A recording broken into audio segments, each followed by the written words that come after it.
Olá, leitores e seguidores do Bahia Notícias. Eu sou Cláudia Cardoso, jornalista da coluna Justiça, e hoje eu estou aqui com Rafson Ximenes, defensor público geral aqui da Bahia. Nós vamos falar aqui um pouquinho sobre os serviços da Defensoria Pública, de como ela atende a sociedade, de como ela atende a população e, sobretudo, agora de uma vitória importante que a instituição teve no Supremo Tribunal Federal, que é o poder de requisição. Rafson, seja muito bem-vindo ao nosso programa. Um prazer ter o senhor aqui de novo para conversar com a gente. Eu queria já que o senhor falasse sobre o que era essa prerrogativa de requisição e o que representa essa vitória no Supremo Tribunal Federal. Obrigado, Cláudia. É um prazer estar aqui mais uma vez no Bahia Notícias. Eu vinha falando que eu tinha inaugurado o painel de vocês na outra entrevista que a gente deu aqui, e agora é muito bom ver aqui esse estúdio. Bom, para falar sobre a requisição, acho que tem algumas coisas que a gente tem que colocar para ficarem bem claras para a população entender. Primeiro, que eu não diria que foi uma vitória da Defensoria Pública, foi uma vitória da população brasileira, principalmente da população que tem menos recursos financeiros.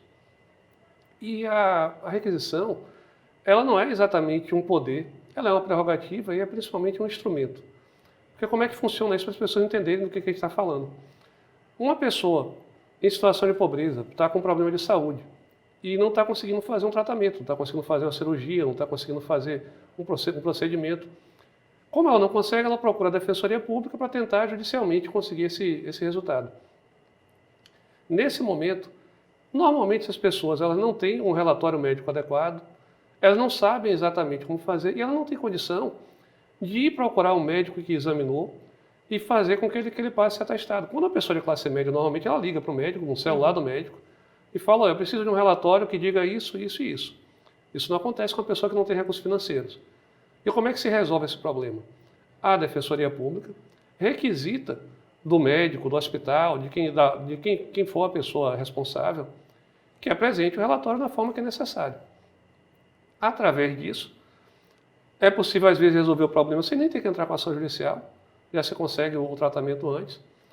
E, principalmente, isso é resolvido de uma forma rápida. Aqui na Bahia, em média, se resolve em 12 dias. Um problema é através da requisição. Então, resolve de uma forma rápida. E isso eu dei o exemplo da saúde, mas está em várias áreas. Está na área da educação, está na atuação coletiva. Então, quando se questionou isso, na verdade, o que se propunha era que esse instrumento fosse retirado da população em situação de pobreza e que, a partir disso, a quantidade de demandas judiciais aumentasse, tivesse menos documentos, menos documentação para chegar ao resultado que a gente quer e, consequentemente, as pessoas em situação de pobreza teriam menos direitos reconhecidos e, quando fossem reconhecidos, ia levar mais tempo. Então, era isso que estava sendo julgado pelo Supremo Tribunal Federal. E, felizmente, por 10-1, o Supremo Tribunal Federal entendeu que esse instrumento não tinha nenhuma razão de ser retirado do texto legal. E, portanto, está válido, a população pode continuar usando. E como foi que isso chegou ao Supremo, né? Por que tem esse interesse em enfraquecer a Defensoria Pública? Cláudia, eu não tenho muito bem como afirmar, nesse caso específico, por que tem esse interesse ou por que chegou. E nem posso afirmar que esse caso específico seja um interesse em enfraquecer a Defensoria Pública, falando especificamente desse caso, da requisição. Pode ter havido uma interpretação do Procurador-Geral da República nesse sentido e é legítimo ele fazer a interpretação dele. O argumento utilizado é que isso seria um desequilíbrio de forças entre a Defensoria Pública, as pessoas defendidas pela Defensoria Pública e as pessoas defendidas por advogados particulares. O que, sinceramente, não faz nenhum sentido, porque parece sugerir que o problema do sistema de justiça brasileiro é que as pessoas pobres têm força demais e as pessoas ricas têm força de menos. Isso não faz nenhum sentido, nenhuma pessoa vai concordar com isso. Agora, para além desse caso específico, o que eu percebo bastante, e aí sim eu posso afirmar, é que a presença da Defensoria Pública, a chegada da Defensoria Pública, ela traz benefícios para a população, mas ela também tira as coisas do lugar que elas estavam sempre acostumadas, porque as pessoas se acostumaram a que as pessoas em situação de pobreza, elas não têm voz. Que elas não podem falar, que elas não podem a justiça, elas não podem defender o direito delas, mais ou menos como aconteceu há alguns anos atrás, quando começou a se dizer que o aeroporto está virando rodoviária. Sim. É como se dissesse agora que não, mas o judiciário, o sistema de justiça está virando uma rodoviária. Porque as pessoas pobres, de repente, que estavam acostumadas a sofrerem caladas, Elas estão reclamando na justiça. E claro que isso traz incômodos. Isso traz incômodo para quem estava acostumado a desrespeitar direitos e não ser questionado, por exemplo. Isso causa incômodo a quem estava acostumado que um processo penal, por exemplo, contra uma pessoa pobre não ia ter recurso. Ia terminar ali em qualquer julgamento da forma que fosse feito, não ia ter recurso. E hoje esse processo chega até o STF. Então, isso começa, assim, a mexer. E isso é um fato que eu sinto, espalhado, um certo desconforto, do tipo de que pergunta para a defensoria, através de perguntar para a defensoria, pergunta para a pessoa que a defensoria defende. Quem você pensa que é para estar usando o sistema de justiça? Quem você pensa que é para dizer que tem direito? Isso é algo que eu sinto, que eu não posso afirmar que está relacionado a esse caso específico. Mas numa leitura de cenário sentido amplo, é um fato que é muito notório o que está acontecendo. E as pessoas hoje em dia já começam a reconhecer na defensoria essa instituição que é a salvaguarda, né, que a protege, né? Eu acompanho a defensoria há um bom tempo e vejo os trabalhos, principalmente com a população de rua, o quanto isso a fortalece.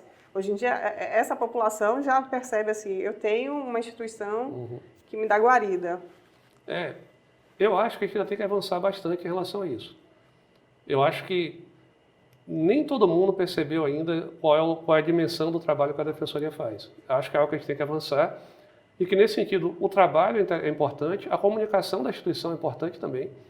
Saber conversar com o público, saber mostrar, saber romper com as barreiras que o direito coloca, que o formalismo, a burocracia judicial coloca. Barreira que está desde essa roupa que eu estou vestindo aqui agora, até a linguagem que é utilizada, saber com quem falar, saber fazer as pessoas se identificarem. Mas, apesar de ter muito a avançar, também me parece muito nítido que hoje a defensoria tem um peso, tem uma força, tem um nível de reconhecimento que há 10 anos atrás ela não tinha. Isso é muito notório. Na semana passada, eu tive 2 relatos de defensores gerais de outros estados, estavam aqui na Bahia. Teve uma reunião do Conselho Nacional de Defensores Públicos Gerais, foi aqui em Salvador. E nessa reunião, inclusive, discutindo qual leitura a gente devia fazer desse processo em relação ao julgamento da requisição. E 2 defensores gerais chegaram a falar espontaneamente que pegaram o Uber e quando disseram que vinham para a defensoria, o motorista do Uber disse que esse é o órgão que defende a gente sabe disso. E outro falou que estava chegando e foi um vendedor ambulante que falou a mesma coisa. Que quando viu que estava entrando lá, falou, aí sim, aí é o lugar que... Então, de fato, está começando a haver cada vez mais esse reconhecimento pela população. O que, na minha opinião, aumenta muito a responsabilidade da gente também. Eu me recordo uma vez que eu fui na sede ali do Canela, e foi uma cena que me tocou bastante, que tinha algumas pessoas em situação de rua que entravam lá e cochilava lá. E na época a ouvidora era a Vilma Reis, ela falou, se acostume com isso, porque elas sentem que aquelas estão seguras, que aquelas estão protegidas. E você via que a pessoa relaxava naquele ambiente, não estava com medo, nem nada. E isso foi uma imagem assim que me tocou bastante, que tipo, ela falou assim, a porta aqui está sempre aberta, você pode ver, o portão aqui está sempre aberto. Isso acontece até hoje, tem gente que vai lá para dar um cochilo mesmo. Senta embaixo da árvore que tem lá. Nessa árvore mesmo, e descansa, isso para mim é bem emblemático.